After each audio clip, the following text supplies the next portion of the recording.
आयशा खान ने एक सवाल पूछा है कि अगर वो मॉलेस्ट होती तब क्या होता। अपूर्व मुखीजा के सपोर्ट में आई आयशा खान। भाई पॉपुलर शो है इंडियाज गॉट टैलेंट, जो कि फिलहाल तो बंद हो गया है। इन दिनों खूब हेडलाइन में है क्योंकि शो को लेकर जो कंट्रोवर्सी थी वो थमने का नाम नहीं ले रही है। इतना ही नहीं बल्कि शो के विवाद के बाद समय रैना, रणवीर अलाबादिया और अपूर्व मुखीजा मुसीबत में फंसे हुए हैं। मामला जेल तक पहुंच गया है। अपूर्वा उर्फ रेबल किड भी इस वक्त जमकर ट्रोलिंग का सामना कर रही है। हालांकि कुछ लोग ऐसे भी हैं जो अपूर्वा का सपोर्ट कर रहे हैं। जी हाँ, बहुत कम गिनती है लेकिन कर रहे हैं। और इसी कड़ी में अब एक्ट्रेस एक्ट्रेस आयशा खान का भी नाम शामिल हो गया है। जी हाँ, आयशा ने भी अपूर्वा मुखीजा को सपोर्ट किया है। दरअसल आयशा ने अपने इंस्टाग्राम स्टोरी पर एक पोस्ट शेयर की है। इस पोस्ट में आयशा ने अपूर्वा को सपोर्ट करते हुए उनकी एक फोटो शेयर की है। इसके साथ में एक लाइन भी लिखी है, यानी कि कैप्शन जिसे हम कहते हैं, वो भी लिखा है। उसमें लिखा कि मॉलेस्ट होती तो जाने देते, खुद को डिफेंड कर दिया तो केस हो गया। भाई Apoorva Mukhija India's got talent की कंट्रोवर्सी में थी। वो जो एपिसोड आया था जिसके अंदर रणवीर अलाहाबादिया थे, उसमें ये भी थी। इन्होंने भी एक कमेंट किया था। इसके अलावा कशिश कपूर ने भी अपूर्वा का सपोर्ट किया है।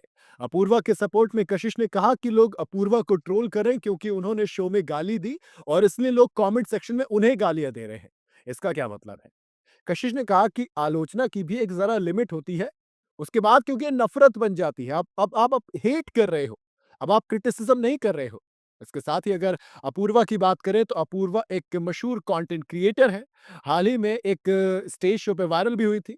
अपूर्वा ने मल्टीनेशनल कंपनी डेल में भी एसोसिएट सेल्स इंजीनियरिंग एनालिस्ट के तौर पे नौकरी भी की है। अपूर्वा ने बताया कि वो 2 रील बनाकर जॉब में साल भर मिलने वाली सैलरी के बराबर पैसे कमा रही थी।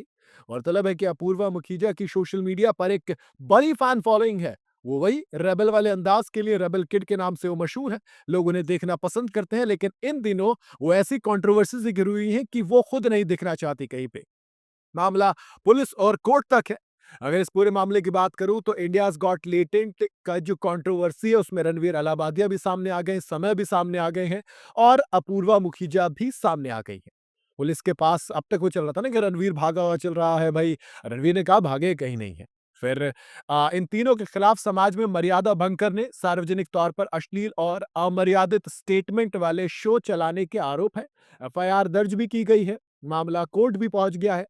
अब 2 तरीके के लोग बँट गए हैं। एक वो जो ये कह रहे हैं जो गलत किया सब कुछ बंद करो, इन्हें जेल में डालो। दूसरी तरफ वो है कि यार एक बात बताओ, क्या वाक़ई में इतना एक्ज़ैजरेट करना सही है इश्यू को? क्योंकि इसके अलावा और भी ऐसे इश्यूज़ हैं जहाँ पर आप ये जेल की बात कर सकते हो, जहाँ पर आप सज़ा की बात कर सकते हो। विवेक अग्निहोत्री जैसे तमाम लोग हैं जो बड़े ही डिप्लोमैटिक आंसर दे रहे, बड़े ही वो होता है ना सज्जन व्यक्ति बन के आ गए हैं। लोग सवाल करते हैं कि भाई साहब आपने देखा आपने क्या किया? सवाल करते हैं दोस्त कि ये जो तमाम इश्यू थे उन पे आपकी आवाज़ निकली? जब किसान सड़क पे था तब आपकी आवाज़ निकली? जब पोर्शे का ड्राइवर एक्सीडेंट करने के बाद उसे लेटर लिखकर छोड़ दिया जाता तब आपकी ज़बान चली? जब आरजी कर मेडिकल कॉलेज में सिर्फ़ एक पकड़ा जाता, उसको भी फांसी नहीं होती तब आपकी आवाज़ निकली? नहीं निकली दोस्त। ऐसे पचासों मुद्दे गिना दिए जा सकते हैं, लेकिन दोस्त वही सवाल उठता है। तो मैंने कहा ना 2 तरफ की दुनिया है। आप इसे किस नज़रिए से देखते हैं कमेंट में बता सकते हैं। वीडियो अगर आपको पसंद आई हो तो इसे लाइक और शेयर ज़रूर करें और जाते-जाते चैनल को फॉलो और सब्सक्राइब ज़रूर करते जाइएगा।